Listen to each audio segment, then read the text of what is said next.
This is Gadget Stop 321. In today's video, I'm taking a look at the Ohto Tasche Pocket Fountain Pen. Now, this is a snap cap fountain pen that is kind of unique. If you look at the pen without the cap, the section is fairly long. It's got an aluminum section. In fact, this is an all aluminum pen. If you take off the body, and there are a lot of threads here, but the body of the pen is tiny, and that reveals that this is obviously a cartridge filled pen only. It uses short international cartridges, but there is an O-ring here on the back, which is a nice design, so that when you put the cap on, it goes on nice and smoothly. You don't have metal scraping against metal. And then you have a nice full-size fountain pen. Now, this is similar in design to the Pilot E95S. It also is a small pen with a small body and a larger section, but it's much more expensive than this Ohto Tasche. Now, it's a very lightweight pen. It's it's weighted toward the back, but the weight falls right here in the crook of my hand, so it's not uncomfortable. Overall, since it's aluminum, it's a fairly light pen. Let's see. It has a number 3 nib, and I learned just recently that number 3 nibs, number 5, number 6, those are all fairly common nib sizes.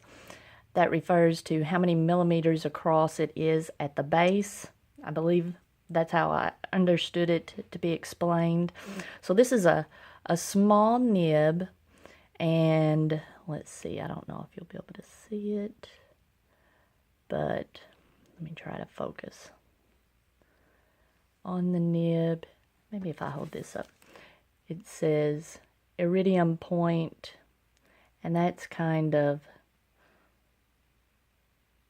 in the fountain pen world, that's just a generic nib, basically. It's a steel nib. It's a fine point. The Ohto Tasche comes in a variety of colors. I think there's 4 colors, but it only comes in a fine nib. When I received this, it needed some work. The tines of the nib were out of line fairly badly, and I don't have a loop or anything to magnify it, so I would feel it, I would rub it across my fingernail, and I could tell which side was higher than the other, and I would just push it up or down. It took quite a bit of work, but I finally got it to where it writes pretty well. And this pen costs $13.50, so it's a little more expensive than the 2 pens I showed in a previous video. Let me see if I have them here. I think I do. The Pilot Petite 1 is less than $4, and I don't have it up here, but the Platinum Preppy you can get from anywhere from $4 to $5. And those 2 pens, I commented on how reliable they are. This one, with me having the bad experience with the nib not being in great shape, it didn't bother me that bad because I had already owned other fountain pens. I'd watched lots of videos about how to fix a nib if you were in that situation.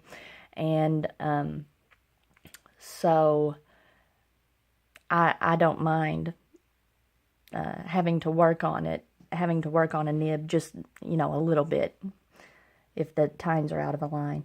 But if this had been my first fountain pen, that may have been a little more discouraging. So that's why I always recommend either a Platinum Preppy or a Pilot, or maybe even a Lamy. to someone who's new to the fountain pen hobby. Let's see. Now, at this price point, there are lots of pens to choose from. So I would never tell someone, hey, this is the best pen at such and such price point, because there are so many good pens. And I got this pen, to be honest, not because I thought it would be a super duper writer, because I had read the reviews and I knew sometimes people had issues with this pen out of the box. I bought it for the design because it looks cool. It's a neat pocket pen and I just like the way it looks. And now it is a decent writer. Let me zoom in a little bit so you can see how this fine nib writes. Let's see. Let me make sure I spell this right.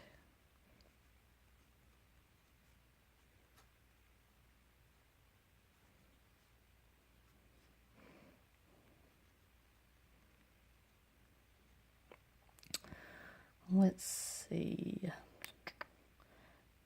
It's got a number 3 steel nib. Now, one thing that bothers me with this pen is, in fact, any pen with an aluminum section like this, I have dry hands and it tends to be slippery. It tends to rotate in my hand. I have issues with the pen rotating. I have the same trouble with my TWSBI Mini. I've got a TWSBI Mini that has an aluminum section and it wants to rotate on me. But it's not bad enough to stop using the pen. Let's see.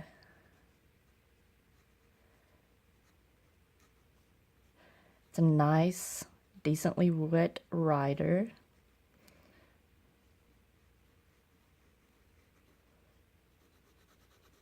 And now that I've aligned the tines of the nib, it's a pleasant pen to write with. It's not super smooth. There is some feedback. My TWSBI Mini is super smooth. It's like writing on glass. But this offers a little bit of feedback, but it's not unpleasant.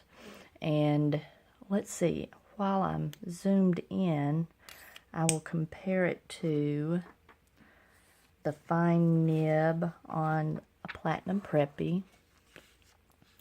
So it compares pretty well to a Platinum Preppy. Now, the Faber-Castell Ambition that I recently got, it's an extra fine, and it does write noticeably finer than the Platinum Preppy and the Ohto Tasche. So